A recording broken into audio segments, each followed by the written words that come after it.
Normanville and Boort farmers, with support from the North Central Catchment Management Authority and with funding from the Australian Government's National Landcare Program, are trialling practices that will increase their soil carbon and protect their soils, as well as increase the biodiversity and vegetation across their farm, as well as adapting and managing a variable climate. So far, the results have been promising.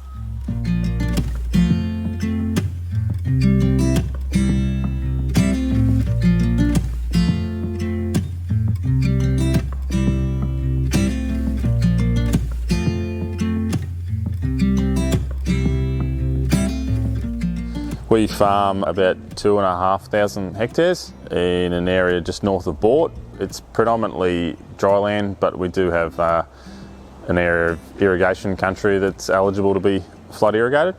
And we are mostly cropping grain and hay, but we, in the last 4 years, have brought some livestock back into the system after a bit of a break of livestock for about 10 years. And predominantly the crops we grow are reasonably common for the area: wheat, barley, canola, vetch for hay, oats for hay, and we have dabbled in other crops such as lentils, chickpeas, fava beans. Yeah, and then obviously some pastures for pasture mixes for the livestock side of things. So and I farm with my father Paul and grandfather John and wife Kate.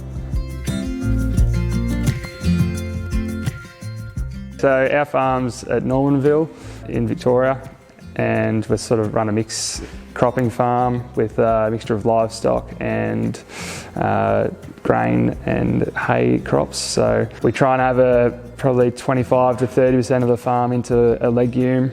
We're sort of trying to keep our soils covered, so we've gone down the disc cedar and the stripper front path just for less soil disturbance, more cover on the ground.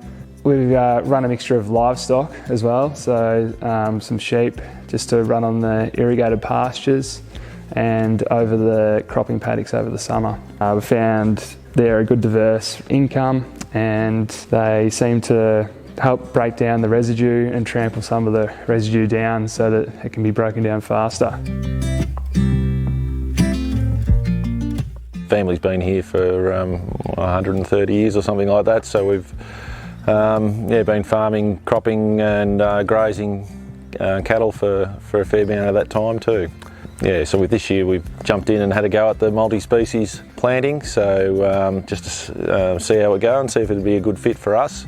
And it's turned out to be pretty good so far this year. This year's been a good year to trial it, and we've had some good results with a lot of feed for the cows to calve down on, and they've appreciated that. Yeah. In both the paddocks we used the same mix, which had some barley, some wheat and oats, and then peas, vetch, lentils, leafy turnip, forage rape and tillage radish, and those ones seem to have given us that extra bulk. We have recently installed some weather stations and soil moisture probes through the help of the CMA, and yeah, that's been great. We've been able to monitor when we get frosts, show where the moisture's at in our profile and how much we have left to help with decision making around fertiliser application and spraying and that kind of thing. Just trying to maximise production and while maintaining stability and hopefully looking after the asset that the farm manages, if that makes sense, in terms of the soil and water and environment that it has access to.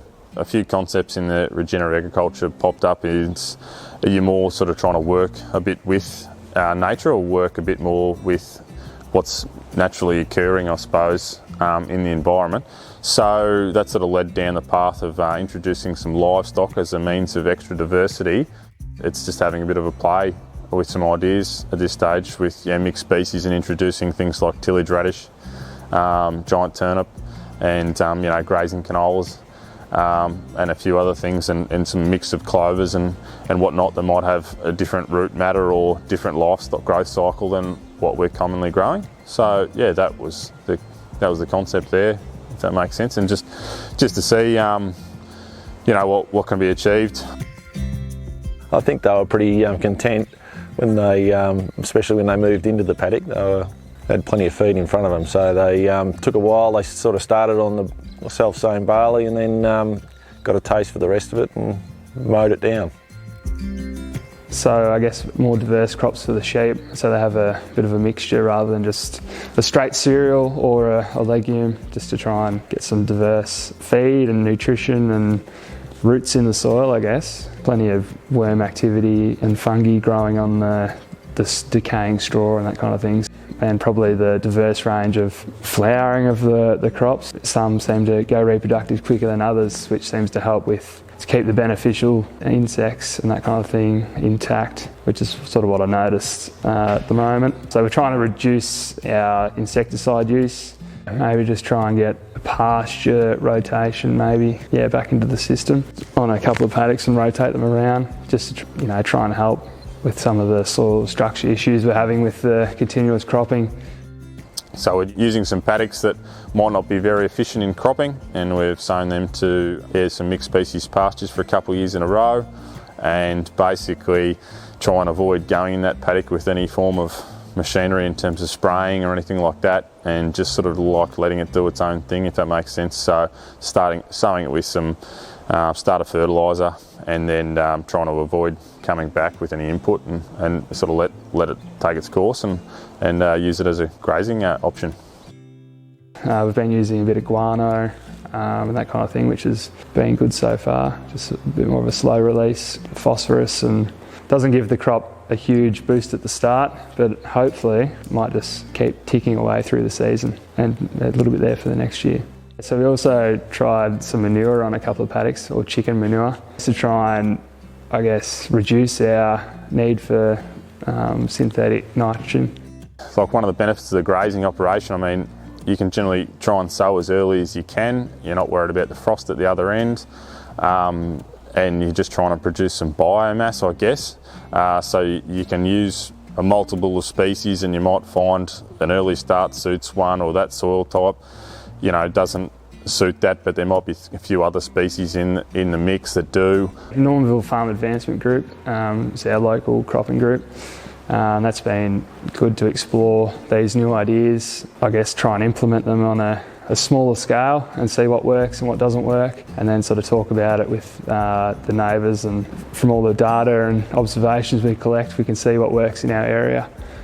When you go to look at a paddock, one of these mixed species paddocks, you're not going there to say, oh, what do I need to spray this with? What weeds are here that I need to deal with immediately? Yeah, you can sort of use your stock, and you're not worried about a frost event, or even potentially if it gets too wet for a short amount of time, there'll be some species in there that takes off, and if it gets dry, there'll be some other species that survives better than the others, if that makes sense. And we'll just graze them as long as we can and try and maintain soil cover. Always better to try things with a group of like-minded farmers, I suppose, and the people in our cropping group are great for throwing around ideas with each other and trying things out. So it's easier to do it with a whole heap of friends doing it as well.